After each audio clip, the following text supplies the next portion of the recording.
So my passion is to learn about other people's passions, because when someone has a chance to talk about what they're most passionate about, everything about their being becomes brighter, it becomes more real, it becomes more them. And I think that authenticity and that feeling alive and connected and present in the world is a thing I want to surround myself with all of the time. On today's episode, I'm talking with the fabulous Dwayne Griffith. If you want to learn more about Dwayne, please go to janesplace.com, where you can learn more about him and his favorite comfort food. So Dwayne, one of my favorite things to do at Jane's Place is to talk to my guests about something they're most passionate about. Because when I hear someone talk about something they're passionate about, it brings out just the real you, like down deep to the core. Formula One is one of my favorite sports ever. It's like they say the pinnacle of motor racing, and I just feel so alive when I watch it. Like, you know, people normally just watch the Grand Prix. I watch the practices, so practice 1, practice 2, practice 3, qualifying, the race. I watch all the interviews. Like, I get so into it and I'm so consumed by it. This morning I was even a bit late because I was watching Formula One. Today was the Grand Prix in Imola, Italy. So I think how I got into it, I'm trying to think back. When Lewis Hamilton was announced as a driver for McLaren back in 2007,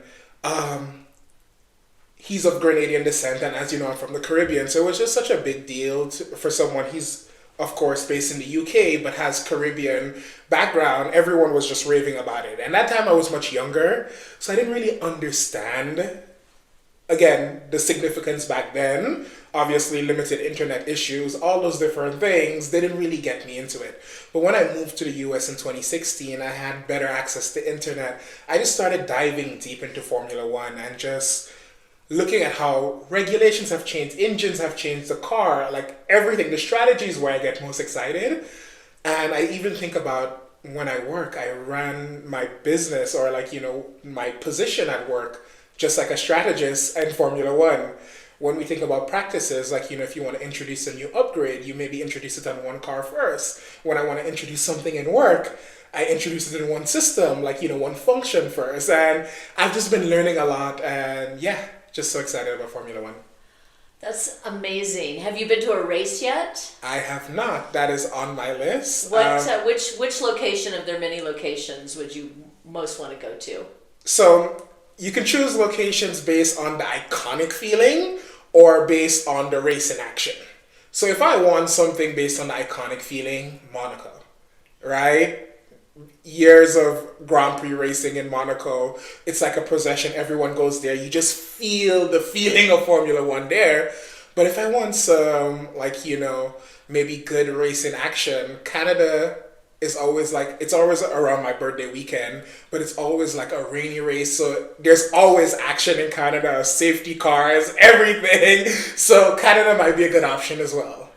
What is the fastest you've personally ever driven? Or should I say that? You cannot be arrested.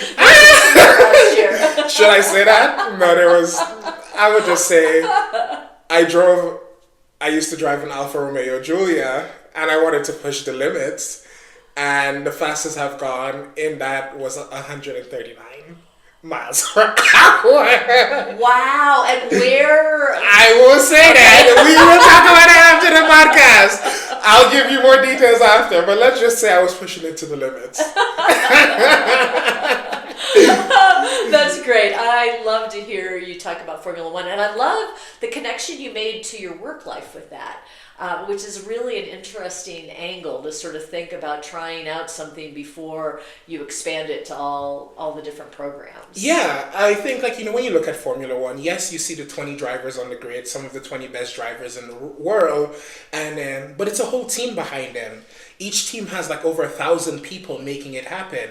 And I think from, like, you know, my end, it's all about when we're building what we're building at Watson Institute, it's the team effort, right? And I think of myself in both ways. Each team is trying to win the Constructors' Championship, which is basically when two drivers get the most points. The team who gets the most points at the end, they win the Constructors' Championship. And then you have the driver individual championship. And I think of it myself as like, hey, as a company, we want to be the best in entrepreneurship in our space. Right, so we're trying to win that constructors, right? And me personally, as their vice president of programs, I want to be the best driver, right? So I want to be the best person to make that happen.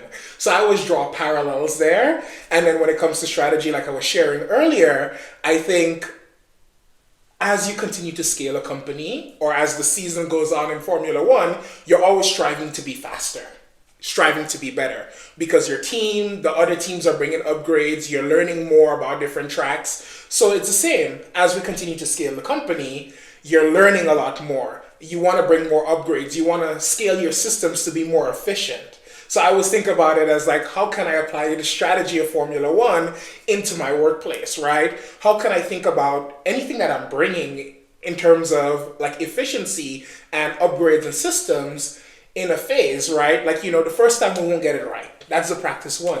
The second time we'll learn a lot more. We still won't get it right until we get to that qualifying and that race where you've made so many iterations to find the perfect setup window of the car or the perfect window of your company, of like whatever system you brought in. You know what I love about this, Dwayne, is how you're bringing something you're so passionate about in your personal life into your work life, and in a way that it shows up. Like, if everybody could show up in their work life the way they feel about their personal life, it would be so much more of rewarding experiences. People would love their work so much more if you could figure out how you make that connection to things that you love in your life. And I think it also, just hearing you talk about it, it's just like the confidence that you have, like I'm going to do this thing. Yeah, and it's like, I live, breathe Forza Ferrari, and shout out Lewis Hamilton, but I live, breathe, Formula One. I tell people, if you invite me out on a Formula One weekend and it's during lunchtime, I will have my phone out watching it, right? And sometimes, at work, everything won't always go perfect and you won't always be passionate. Some days you won't want to show up. But for me, for every race weekend, whether good or bad, I show up, right? So I always think about, how can I apply that to my work life? On days where I don't want to show up and I'm not in a good mood, how can I make it more fun, right? And mirroring Formula One in my day-to-day work life is what makes it more fun for me. I just love hearing you talk about that. And so I'm going to put a little challenge out there. Oh. I want us to think about something that would be a milestone for Jane's Place that would have a celebration being at a Formula One location of your choice. What? Listen, if you put that challenge out there are 24 races in a season. We can choose domestic. There are 3 races in the US. We just had the Miami Grand Prix 2 weeks ago. The next US location is Austin and then Las Vegas. If we wanted to go abroad, there's so many options abroad for races. So if you want that to be a milestone, I'll break down prices for you. I'll break down packages. I'll break down everything, and we can definitely celebrate there. All right, well, let's stay tuned to see where Dwayne and I and Aditi, our producer, is going to be going as a celebration of Jane's Place. Sweet! I'll eliminate the cliffhanger right away. Dwayne, Aditi, Jane's Place talented producer, and I are all going to the Formula One race in Barcelona in June 2026, where we will also be celebrating their 30th birthdays. Dwayne worked for me a few years ago when I was part of a career development startup called Haven, and I can verify that he shows up in the workplace the way he showed up at Jane's Place, energetic and determined to win. That enthusiasm is definitely contagious. I loved how Dwayne talked about his approach to his work at Watson, the way a Formula One team approaches new technology. He tests it, and he iterates, and then he tests it again and again before rolling something out. What I like about this approach is he is continually moving forward, trying new things, but is conscious about doing it in a way that is less disruptive to his whole team than an all-out change, without learning along the way. Here are the questions that come to mind for us to consider. Do we bring our whole self to work? If no, what can we do to feel energized and engaged? Do we have the patience to test things out, iterate, and keep refining so that we can have the best result with the least negative impact on ourselves and our teams? Special thanks to Jane's Place fabulous producer, Aditi Joshi, who made my passion a reality. I am also so appreciative that the amazing musician, Tim Cook, provided the lively music from the Subdudes called Them Figs. This podcast was brought to you by Rudy's Bakery new gluten-free Sandos with Justin's Nut Butter and from our friends at Naturally Colorado. I want to keep asking questions that matter, and I want this to feel like a space where your story belongs too.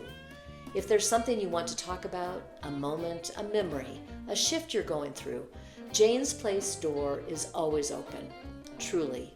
You can drop me a note on the website, join a future episode, or simply listen in when you're ready. Because Jane's Place isn't just a podcast, it's a gathering, and I'm so grateful that you're here.